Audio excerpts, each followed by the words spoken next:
Did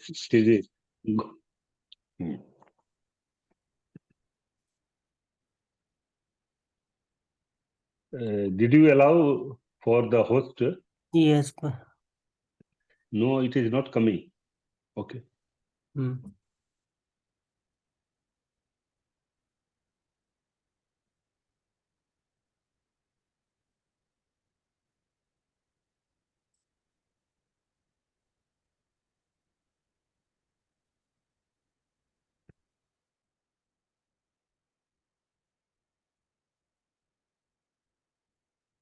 So, in the last class, if you remember, we had discussed about the philosophical views at the time of the Buddha, and we had also discussed about the 6 contemporary teachers who were available at the time of the Buddha, and then how 18 schools of Buddhist thought at the time of King Ashoka or Third Buddhist Council, how these 18 sects were divided into 11 Theravada and 7 Mahasanghikas school. So in the last class, we had discussed about these, and we have to see that how the Theravada and Mahasanghikas, how the Buddhist thought which were available in the Pali language literature or in Theravada Buddhism, how these were developed in Mahasanghikas. So we'll discuss in a very detailed manner later on, especially what are the changes which were developed in Mahasanghikas. And we had discussed that in the second Buddhist councils. We had seen that there was a seed of divisions in the Buddhist Sangha. And by the time of third Buddhist council, there were 18 Buddhist sects or schools.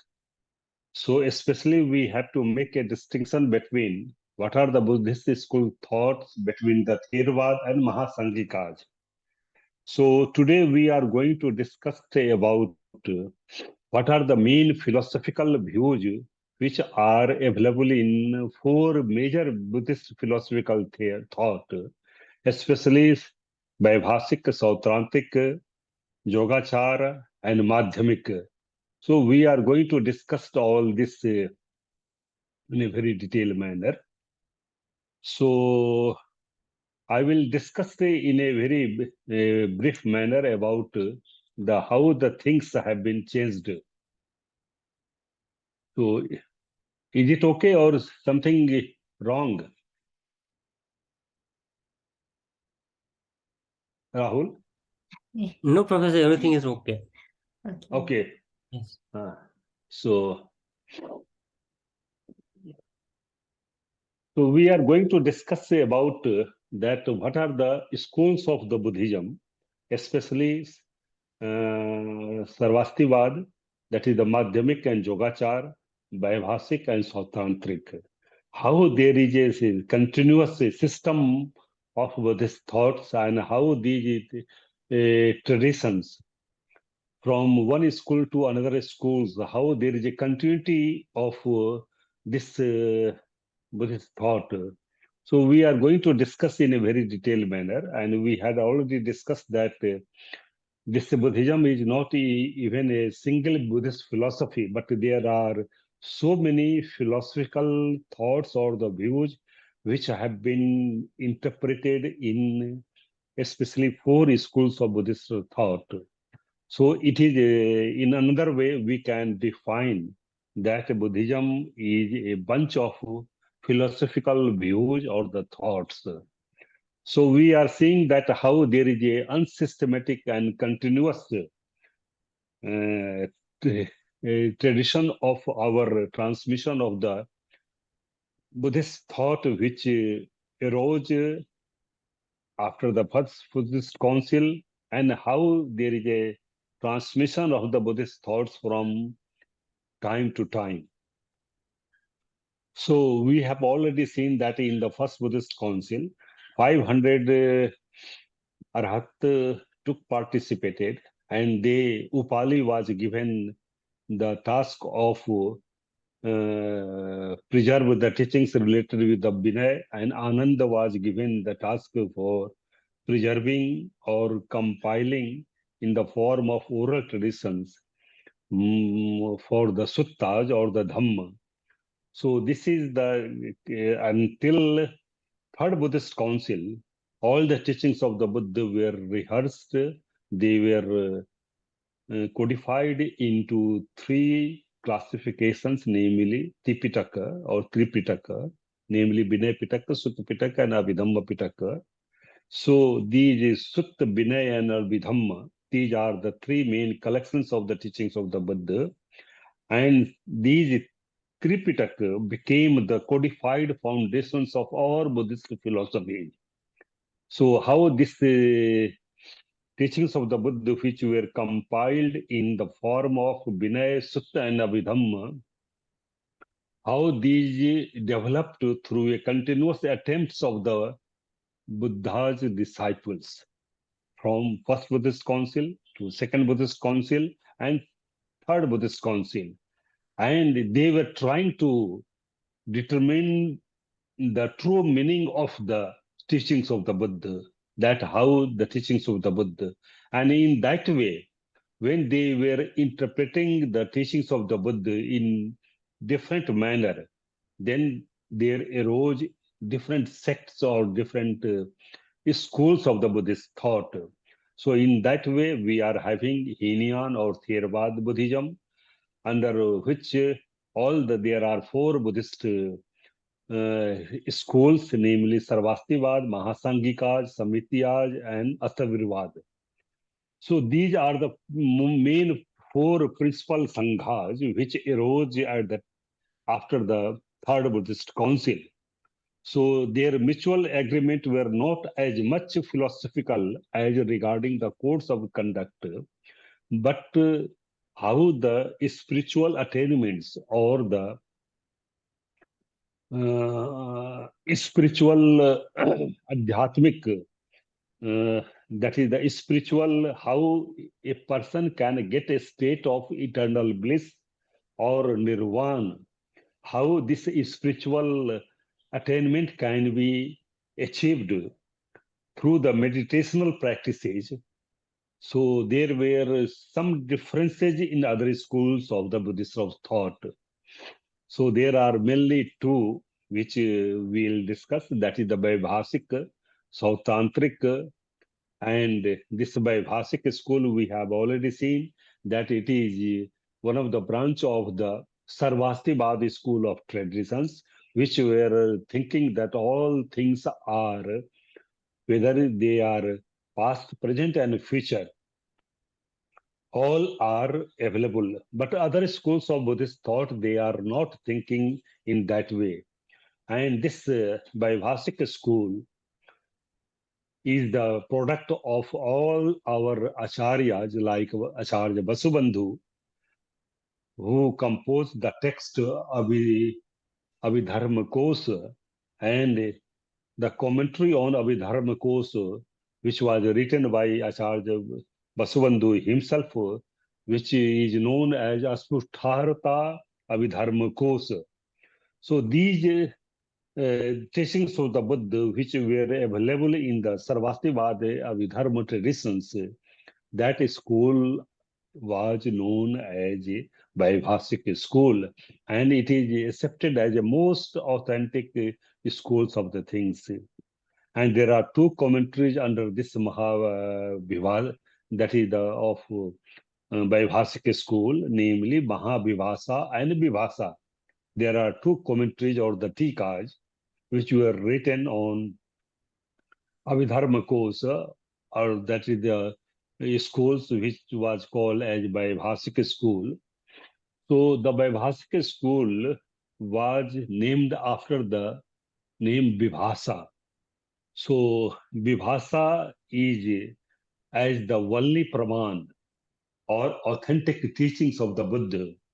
They were considering Abhidharma Kosa as a valid teachings of the Buddha, and it adopts a realist and pluralist approach, originally called as a Dharma Pravichaya. Here, Dharma Pravichaya is nothing but Pravicha is the name of the investigation, or dharma is that is the here dharma is in the sense of Panchaskandha, Dwadas Ayatana, and Atharas Dhatu. That is the five aggregates, 12 bases, and 18 elements. So the investigation of the dharmas in five aggregates, 12 bases, and 18 elements. So this is the and Sautrantrikas. There is another school which, in brief manner, we have discussed that Sautrantrikas school is that type of school which considers sutras as only a pramanik or valid teachings of the Buddha. Whatever the teachings of the Buddha which are available in the sutras, they are only valid, or they are only original teachings of the Buddha. Others are not valid. So they do not accept Abhidharma Pitaka as the Buddha Vachan. They consider only the sutras or the Sutra Pitaka. But in the case of Vaibhasika, we have seen that there are only the Abhidharma Pitaka, which is available in the Vibhasa, and there are two commentaries, Vibhasa and the Mahavibhasa. These are the two commentaries, and the text is the Abhidharma Kos and Abhidharma Kos Vyakhya, Asprutartha Abhidharma Kos Vyakhya. So these are the two things. But in the Sautantrikas, there is a text which is called as Artha Vinishya. Artha Vinishya, Vinishya is the name of the investigation, search, or analysis. So here, that is the earth is in the sense of meanings of the teachings of the Buddha. So the investigation of the teachings of the Buddha which are available in the sutras, this is called as Sautrantikas. Sautrantikas are the name which are based upon the sutras, and the followers of the sutras, which they consider as only a valid one, this is called as Sautrantikas. So the Artha Vinishya is the core of the teachings of the Buddha. So there is a text which is called as Artha Vinishya Sutra. So Artha Vinishya Sutra is one of the texts of this Tantrika, which is considered as a only original teachings of the Buddha. Again, this Buddhist philosopher, namely Dinnag and Dharmakirti, we have seen that how the Yogacharins they are considering only the consciousness as the only mm, real things, others are not real. But in the case of Madhyamikas, they consider only the sunyata, that is the emptiness, and the Madhyama Patipada or Madhyama Pratipada as the only path through which one can get a state of emptiness or sunyata. So this is there are the paths which have been discussed in the other texts. But later philosophers like Dinnag and Dharmakirti, they developed on the Yogachar and Vijnanavadins, and they developed another theories which we will discuss in a very brief manner. So these Dinnag and Dharmakirti, they are nothing but they are only the extension of the Sautantrikas. They how they are considering the sutras as a only valid one. So Dinnag and the Dharmakirti, they are considering that this tradition of Buddhist thought as a only extension. So let us discuss about the Madhyamik thought in a very brief manner. Madhyamik thought, which was whose propounder or which founder is called as Acharya Nagarjuna. So Acharya Nagarjuna says that this only the theory of emptiness, it can be achieved through the path of middle path or Madhyama Pratipada. So this there is another sect which is also available under this Hinayana Buddhism or Theravada Buddhism, or there is a Bepul Sutraj. Bepul Sutraj, they are called as, there are 9 texts which are coming under the Bapul Sutras, namely Samadhi Raj Sutra, Lalit Bistar Sutra, and the meaning they are considering that this Bapul Sutras, which are 9, they are the original teachings of the Buddha, which were spoken by the Buddha himself, according to Mahayana traditions. So this Madhyamik thought, which was started by Acharya Nagarjuna in the first century AD. So how this Madhyamik they are considering, and they are also negating two extremes of the viewpoints. In Theravada Buddhism, we have seen in the Dhammacakkappavattana Sutta that where Buddha says that Dhyame bhikkhave anta pavajitena na sabitabba. O monks, two extremes cannot be followed by a person who has renounced the household life and have taken a life of recluse. And these two extremes are Kamesu Kam Sukullikan Yogo and Atkil Mathan Yogo. These are the two extremes, that association with the sensual pleasure and association with the self-mortification, Atkil Mathan Yogo. And in between that, in Theravada traditions, we find in the Dhammacakkappavattana Sutta that how Buddha says that in between these two extremes, there is a middle path, which is called as Majjhima Patipada, which was realized by the Blessed One, the Buddha, which gives the wisdom to the eye, which gives the knowledge, which leads towards the state of eternal bliss. And this middle path is nothing but it is the eightfold path. That is the Arya Thangiko Maggo, namely Samma Ditti, Samma Sankappo, Samma Vacha, Samma Kamanto, Samma Ajivo, Samma Vyamo, Samma Sati, and Samma Samadhi. So these are the eightfold path. But here, according to Acharya Nagarjuna avoids the two extremes, and it negates the Madhyamik school of thought, negates the two extremes, and it advocates the middle path. And what is the middle path? So this middle path avoids the two extremes view, that is the absolute reality and the absolute unreality of the things.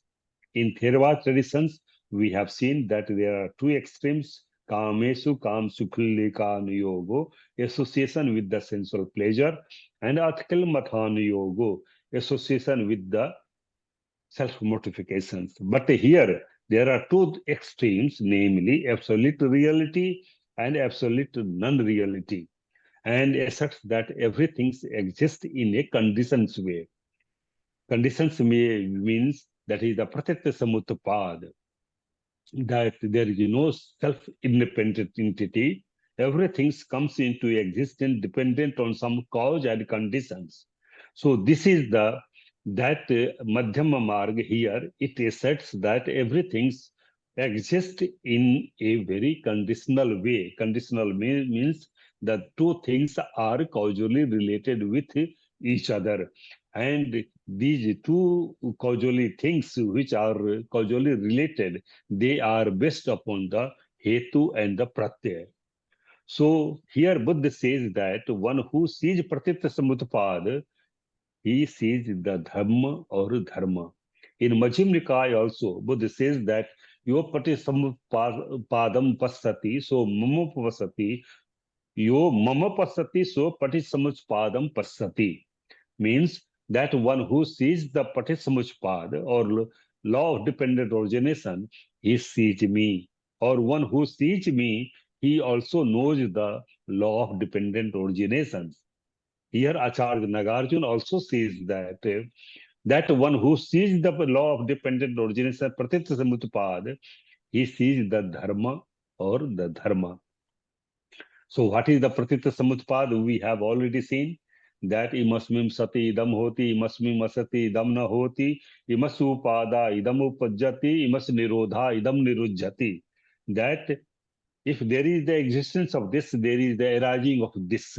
If there is no existence of anything, there will be no arising of anything. There will be cessation of that. That is why it is called that everything comes into existence dependent on some cause and conditions. And there are 12 links of the law of dependent origination, namely avidya, sankhara, vijnana, namarupa, स्पर्श, वेदना, उपादान, Krishna, Upadan, Bhav, Jati, Jaramarana. There are 12 links.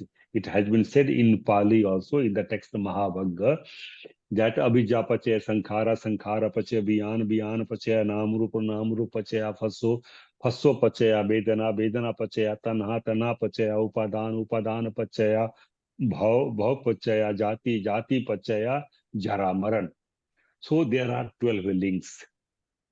The first two, Abhijja, that is the avidya, ignorance, and the sanskar, mental dispositions, they are signifying the past life, and the jati and jaramaran, these are signifying the future life, and the remaining 8 are called as a present time. So there are 3 times here: Atit, past life; Vartaman, present life; and the future, that is the Anagata, that is the Bhavishyat.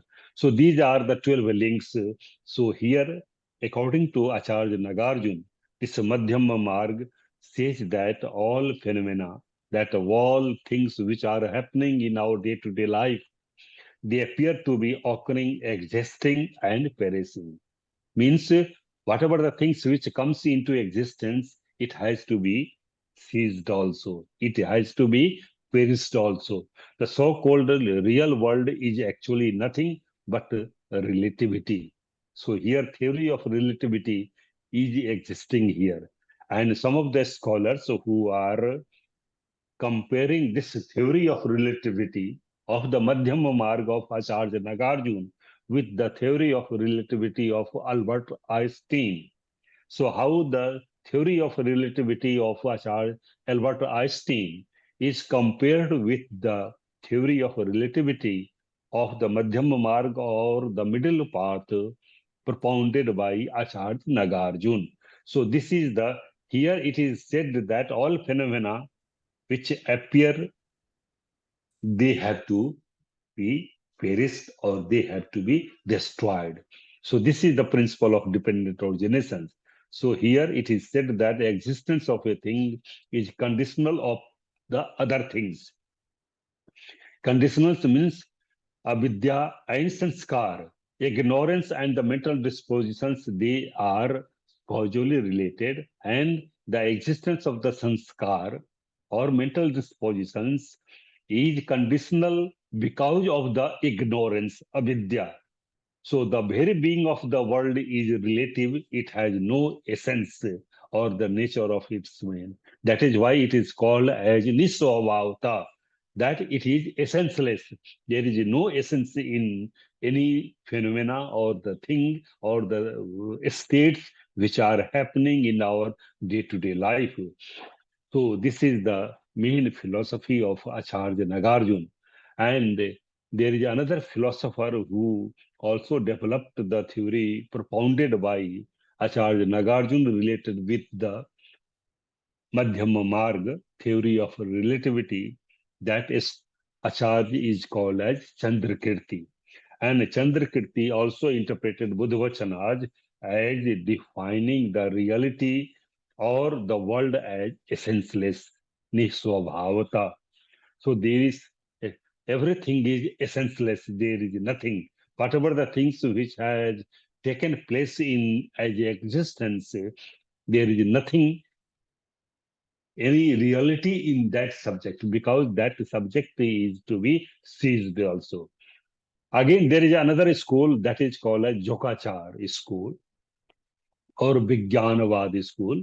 So, according to Vijnanavad, emphasis on the yoga practice or attainment of nirvana is called as Yogachar. Yogacharans considers that the state of eternal bliss can be achieved only by through the method of yoga practice. Yoga practice that only the consciousness is the real, others are not real. In the case of our Madhyamik thought by Acharya Nagarjuna, we have seen that there is essenceless.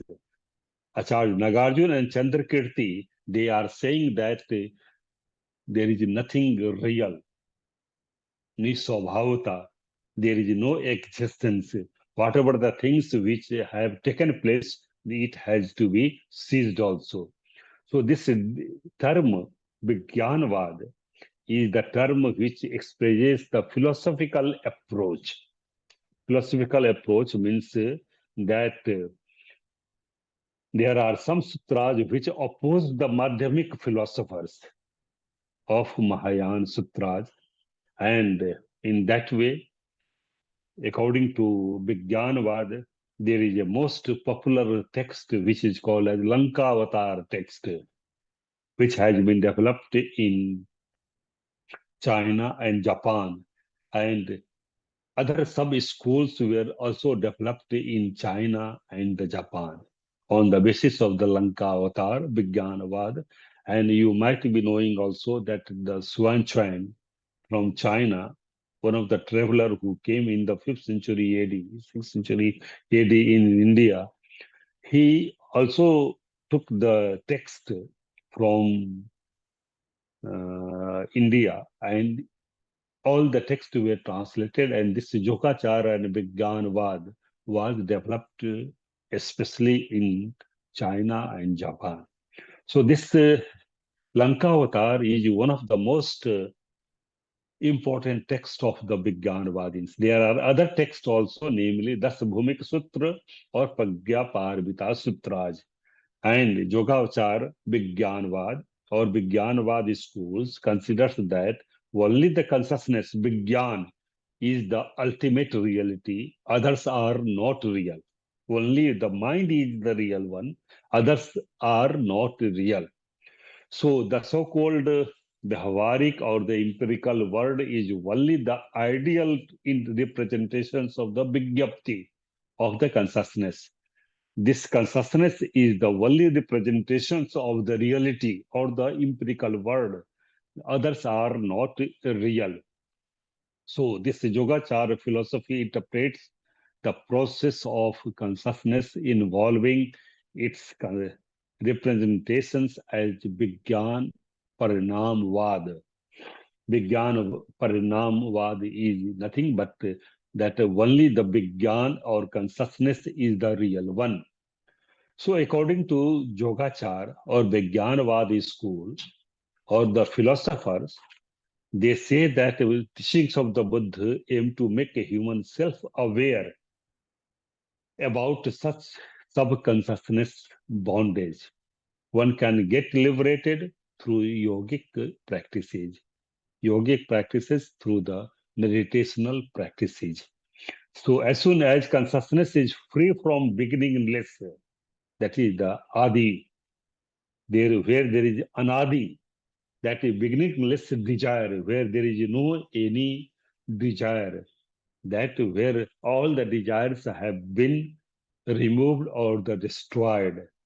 So when the consciousness is free from all the desires related with the Kam Trishna, Bhav Trishna, and Vibhav Trishna, this stage is being practiced by the meditational practices, and they are considering Vijnan only as a Parinamavad, or they are considering Vijnan as a only real thing.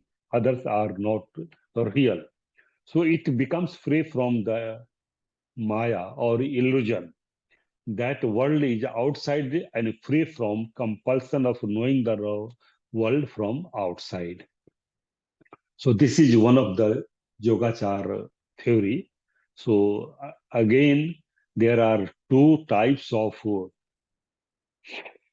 thought in the Yogachar or Vijnanavad schools, and there are Klesh Avarana and Geya Avarana. There are two types of things. Klesh Avarana, Avarana means covering, Klesh means the defining factors which are darkening our consciousness or the immoral states which are blackening our consciousness, this is called as klesha. Our covering with the defiling factors. Our consciousness is covered with the defiling factors. In Theravada Buddhism, there are 10 types of defiling factors, namely Loha, Dosa, Moha, Raga, Avidya. There are 10 types of defiling factors. Whenever the kleshas are associated with the consciousness, this consciousness becomes not pure. That it is called as covered with the defiling factors. And as soon as they are free from the kleshas, it is called as pure consciousness. And this pure consciousness is called as Prabhaswar. Our consciousness is luminous. It is illuminating by the nature. In Anguttar Nikaya, Buddha also says that Pakati Pavasaram idam chittam tam chakho hi agantuke hi upkilese hi upkilitam. Pakati Pavasaram idam chittam, that our consciousness is pure by nature and it is being defiled by coming inward defiling factors, namely lopadus, moha, and other things. Our consciousness, and until unless it is not removed, our state of eternal bliss cannot be achieved. So there are two aspects in Yogacharins or Vijnanavadi school, that Klesa Avarana and Gaya Avarana. Klesa Avarana means our consciousness is covered with the defiling factors, and Gaya Avarana means when the covering of the kleshas are removed and the knowledge of the wisdom is being achieved. So this is the two aspects of Yogachara in schools. So at the end of consciousness results into its pure non-dual nature. So this state of consciousness is called as enlightenment or bodhi, or how a person can get a state of eternal bliss. So when the Gaya Avaran is achieved, this is called as, and attaining it, it is called as Yogacharin, ideal of Mahayana Buddhism.